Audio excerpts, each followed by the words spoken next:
치료를 받지 않으면 저혈당으로 사망에 이를 수도 있다. 당뇨병 환자분들께서 간헐적 단식을 하시면 정말 위험한 상황이 올 수 있으니까 임산부 또는 수유부는 단식을 하시면 안 됩니다. 여러분 안녕하세요. 제가 한 3일간 중기 단식, 간헐적 단식 말고 조금 더 긴 단식을 시작했는데요.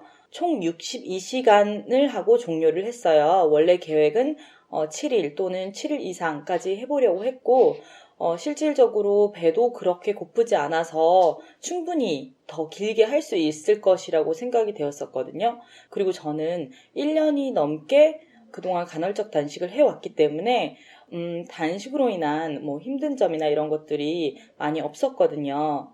그런데 제가 62시간 만에 종료한 이유는 저혈당이 왔어요. 저혈당 쇼크까지는 아니지만 제가 3일째 된 날 새벽에 식은땀이 나고 울렁거리는 증상이 오더라고요. 혈당 체크를 해보니 43mg이 나왔더라고요. 50 이하로 내려오면 상당히 위험하고 저혈당 쇼크가 올 수 있는 수치인데 엄청나게 혈당이 낮게 나온 거죠. 그리고 점점 더 컨디션이 안 좋아지길래 급하게 꿀을 반 스푼 정도 먹었습니다. 여러분 제가 공복감을 느끼지 않음에도 불구하고 어떻게 보면 조금 아쉽다고도 느낄 수 있는데 그럼에도 불구하고 단식을 종료하게 된 것은 저혈당 쇼크가 오는 것은 상당히 위험하거든요.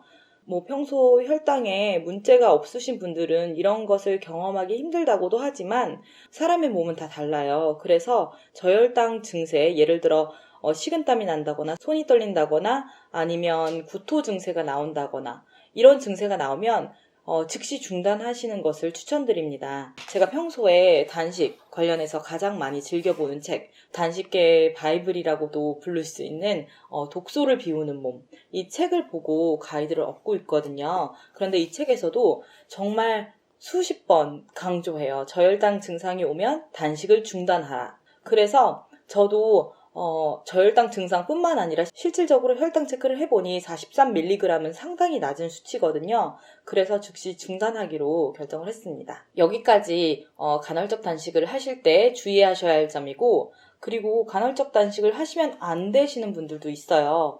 이 부분은 저희 구독자분들이 종종 댓글로 문의를 주셨는데 제가 그때마다 답변을 드렸었는데 이렇게 영상으로 한번 꼭 남겨야겠다고 생각이 됩니다. 이 부분도 역시 제 의견은 아니고요. 이 독소를 비우는 몸에 나온 내용입니다. 이 책에서 보면 단식을 하면 안 되는 분, 첫 번째, 이 부분을 정말 많이 여쭤보셨어요. 임산부 또는 수유부는 단식을 하시면 안 됩니다. 왜냐하면 본인이 드시는 것 외에도 추가적인 열량이 필요하거든요. 물론 체중 때문에 고민이 많으시겠지만 그래도 아이를 위하여 조금만 참으시는 것을 추천드립니다. 그리고 18세 미만의 어린이, 아이들은 성장기이기 때문에 간헐적 단식보다는 충분한 영양 공급을 해서 성장을 하는 것을 우선으로 두는 것이 가장 중요합니다. 그리고 심한 영양실조 또는 저체중인 사람들, 오히려 체중 감량보다는 반대로 행동하시는 게 더 좋죠.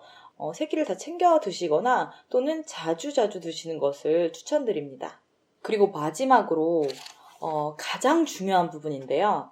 환자시거나 또는 약을 드시고 계신 분들은 의사 선생님과 꼭 상의를 하시고 진행하세요. 여기서 가장 큰 이유는 혈당 강화제를 드시고 계신 분이 간헐적 단식을 해서 혈당 수치를 낮추시게 된다면 저혈당 쇼크가 올 수 있어요. 그래서 당뇨병 환자분들께서 혈당 강화제를 드시면서 동시에 간헐적 단식을 하시면 정말 위험한 상황이 올 수 있으니까 꼭 의사 선생님과 상의를 하시고 약물 복용을 조금 조정한다던가 이러한 부분이 필요합니다. 그리고 꼭 당뇨병 약에만 혈당 강화제가 있는 것은 아니거든요.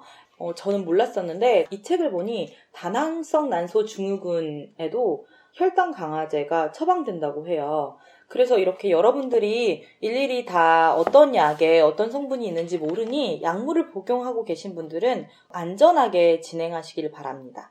이렇게 말씀드림에도 불구하고 무리하게 그냥 진행하시는 분들이 있어요. 그래서 여러분들께 저혈당 쇼크가 얼마나 무서운지 한번 말씀드리자면 책에 있는 내용 그대로 말씀드릴게요. 저혈당의 증상으로는 떨림, 발한, 과민 또는 신경질, 약한 배고픔, 메스꺼움 등이 있다. 더 심한 증상에는 혼란, 정신착란, 발작이 포함된다. 치료를 받지 않으면 저혈당으로 사망에 이를 수도 있다.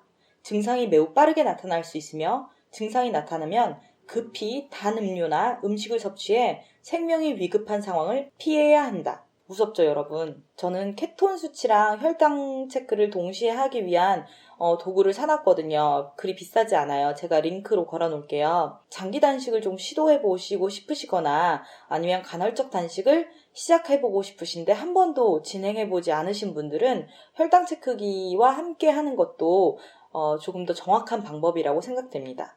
그리고 이 증상은 중장기 단식에만 있는 것은 아니고 기존에 고탄수화물 위주의 식단을 하셨던 분들이 갑자기 좀 길게 간헐적 단식을 하게 되실 경우에도 충분히 발생할 수 있는 상황이에요. 물론 간헐적 단식 정도의 시간만으로는 흔하진 않은 증상인데 사람마다 증상이 다 다를 수 있어요. 그렇기 때문에 꼭 저혈당증에 대한 부분을 알고 가시는 것이 좋고 다이어트도 다이어트지만 건강을 먼저 챙기는 것이 중요합니다. 어떤 분들은 역시 나한테 단식은 맞지 않아 하고 막 폭식을 하시는데 고탄수화물 위주로 이렇게 되면 악순환이에요. 자꾸만 고탄수화물로 혈당이 급격하게 올라가고 또 떨어지고 이러한 것들이 반복되면 나중에는 더 단식하기 어려운 몸이 될 수 있어요. 저혈당 증세가 왔다고 해서 마구마구 먹는 것은 또 아니라고 생각됩니다. 꿀 한 스푼 정도로도 충분히 이겨낼 수 있거든요. 물론 사람의 몸에 따라 다르지만요. 여러분, 오늘 단식 관련한 주의사항을 영상으로 남겨봤는데요. 제가 앞서 말씀드린 부분 꼭 염두에 두시고 진행하시길 바랍니다. 지금까지 시청해주신 여러분들 너무 감사드리고요. 이 정보가 도움이 되셨다면 주변 지인들께 공유해서 널리 알려주시길 부탁드리고요. 구독과 좋아요는 사랑입니다. 모두의 건강 그리고 행복을 응원합니다.